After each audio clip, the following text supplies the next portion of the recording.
In the days when judges ruled the land of Israel, the people had turned from God, and a great shadow fell upon them. For 40 years the Philistines crushed Israel beneath an iron heel, and the cries of the faithful rose like smoke into a silent sky. But heaven was not silent. In the quiet town of Zorah lived a woman who had never borne a child, and to her, in the hush of an ordinary day, an angel of the Lord appeared.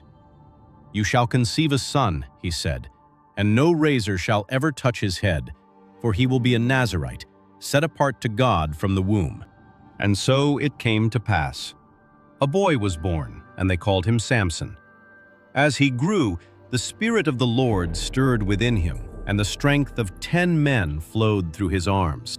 One day, as Samson walked the vineyards of Timnah, a young lion burst from the thickets, roaring with the fury of the wild. But Samson did not flinch. He seized the beast with his bare hands and tore it apart as easily as a man might tear a young goat. Word of his might spread like wildfire across the hills. The Philistines learned to fear the name of Samson, for no chain could hold him, and no army could stand against him. At a wedding feast, he set the Philistines a riddle, wagering 30 fine garments upon its answer. When they tricked him to win, his anger blazed, and he paid the debt with the spoils of their own kinsmen.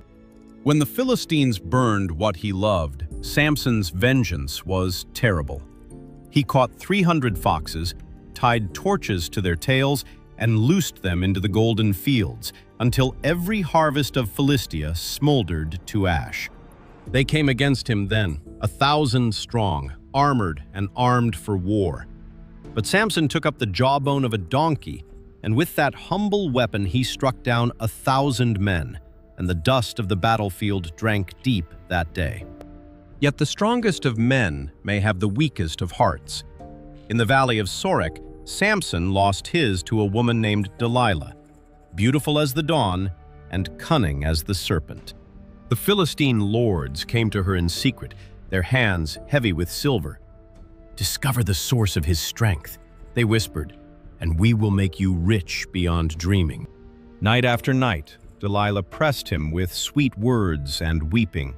And at last, weary and blind with love, Samson surrendered his secret. "No razor has ever touched my head. If I am shaven, my strength will leave me."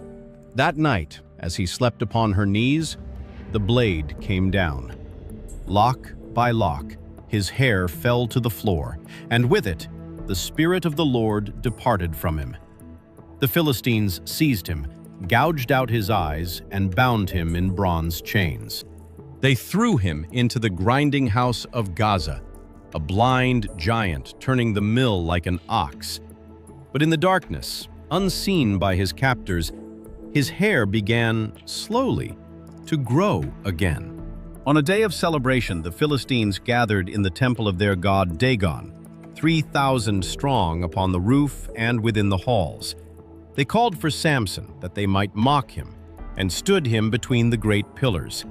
And Samson lifted his blind face to heaven and prayed, "O Lord God, remember me. Strengthen me, I pray, only this once more."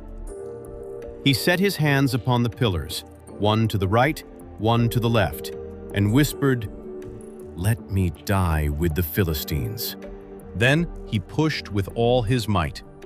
The pillars groaned, the stones cried out, and the temple of Dagon came thundering down.